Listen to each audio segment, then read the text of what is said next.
Hello guys, welcome back to our YouTube channel easy learning hacks. So आज का हमारा topic है what's the role of police in investing a crime. Let's begin.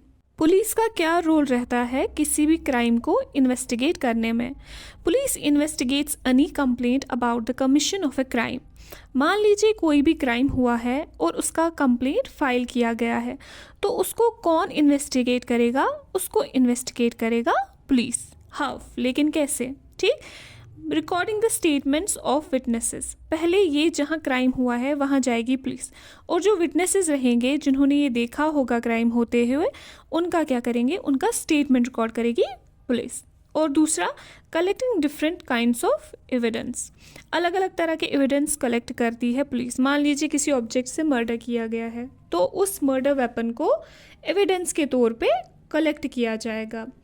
Then framing an opinion and acting accordingly to it.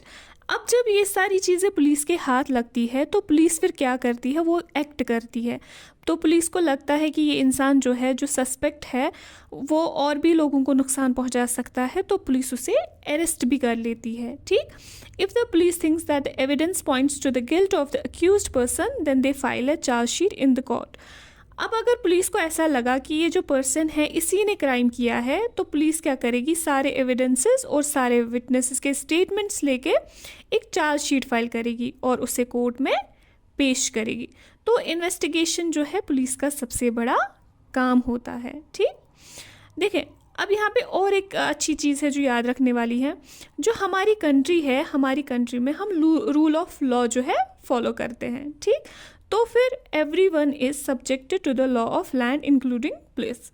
मतलब हर कोई law पे dependent है, हर किसी को लॉ फॉलो करना पड़ेगा, चाहे वो पुलिस ही क्यों ना हो। ठीक है, therefore in police investigations always have to be conducted in accordance with law and with full respect for human rights.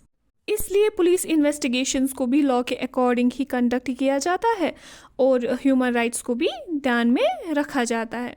मतलब पुलिस इन्वेस्टिगेशन करे लेकिन लॉ के दायरे में, लॉ के ऊपर कोई भी नहीं होता है, नॉट इवन पुलिस। ठीक है, guidelines laid down by the Supreme Court that the police must follow at the time of arrest, detention and interrogation explain। तो सुप्रीम कोर्ट ने जो गाइडलाइंस दी है पुलिस को, वो फॉलो करना है जब भी वो किसी को अरेस्ट करे या किसी का डिटेंशन करे। मतलब आप किसी को अरेस्ट कर रहे हो और जेल में डाल रहे हो कोर्ट ट्रायल्स तक, उसको हम डिटेंशन बोलते हैं। ठीक है, या अगर आप किसी को इंटरोगेट कर रहे हो, तो अब हम देखेंगे वो सारी उनको क्या करना पड़ता है उस टाइम पे पुलिस को जो है सुप्रीम कोर्ट की गाइडलाइंस फॉलो करनी पड़ती है। अब हम वो गाइडलाइंस देखेंगे क्या है। Guidelines of supreme court: the police are not allowed to torture or beat any or shoot anyone during investigation. देखिए, इन्वेस्टिगेशन के टाइम पे पुलिस ना ही टॉर्चर कर सकती है ना ही गोली मार सकती है। ऐसा नहीं ना कि ये तो कुछ बोल ही नहीं रहा है, चलो गोली ही मार दी, ऐसा नहीं हो सकता है। पुलिस को ऐसा करना अलाउड नहीं है। They can not inflict any form of punishment on a person even on पेटी ऑफेंसेस। ये समझने वाली बात है। पुलिस कोई भी पनिशमेंट किसी भी को नहीं दे सकती है। ठीक है, पुलिस कोई भी पनिशमेंट किसी पे फोर्स नहीं कर सकती है, चाहे वो क्राइम छोटा ही क्यों ना हो। ठीक है, जजमेंट सुनाने का हम जज का है, पुलिस का नहीं है। हम ये सब ब्रॉडली डिस्कस करेंगे। डेफिनेटली ये जो गाइडलाइंस है ये हम डिस्कस करेंगे DK बसु गाइडलाइंस में, जो हम आगे का टॉपिक देखेंगे। फिलहाल हम ये सब देखते हैं। देखिए, article 22 and criminal law also guarantees some rights to every arrested person. Article 22 जो है और क्रिमिनल लॉ के हिसाब से कुछ राइट्स अरेस्टेड पर्सन्स को भी दिए जाते हैं। वो कौन से राइट्स हैं? चलिए देखते हैं। The right to be informed at the time of arrest of the offence for which the person is being arrested. जब भी किसी को अरेस्ट किया जाए, उस पर्सन को नेसेसरली है कि उसको इन्फॉर्म करना है कि आप उसको अरेस्ट किस वजह से किए जा रहे हैं। ठीक है, ये उस पर्सन का हक बनता है, उसका राइट है कि उसे इन्फॉर्म किया जाए।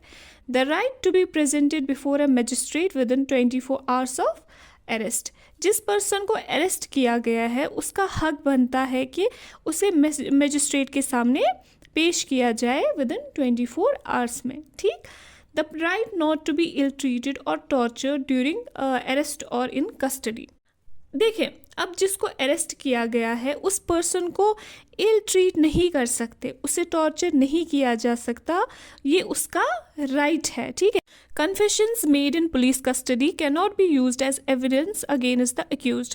ये एक बहुत इंपॉर्टेंट राइट है आपका। देखिए, मान लीजिए पुलिस ने क्या किया, किसी को अरेस्ट कर लिया। अब इन्वेस्टिगेशन के टाइम पे वो उस पर्सन को टॉर्चर किए और उससे बोले कि कन्फेस करो कि तुमने ही चोरी की है, तो बंदा कब तक टॉर्चर हैंडल कर पाएगा? तो बोल ही देगा ना कि हाँ भाई मैंने ही चोरी कर ली है, ठीक है ना। और पुलिस क्या करेगी? पुलिस वो स्टेटमेंट रिकॉर्ड कर देगी और कोर्ट में जज को सुना देगी कि हाँ इस बंदे ने तो खुद ही कन्फेस कर लिया कि चोरी तो इसी ने की है। तो ये सब सही होगा? बिल्कुल भी नहीं होगा ना सही। तो इसलिए पुलिस कस्टडी में लिया हुआ कोई भी कन्फेशन एज एविडेंस यूज़ नहीं होता, ठीक। A boy girl under 15 years of age and women cannot be called to the police station only for questioning। सिर्फ सवाल जवाब करने के लिए किसी भी 15 साल से नीचे बच्चे को या आप किसी भी फीमेल को बुला नहीं सकते हैं पुलिस स्टेशन, ठीक है। ये भी एक बहुत इंपॉर्टेंट राइट है। तो ये रोल रहता है पुलिस का किसी भी क्राइम को इन्वेस्टिगेट करने में।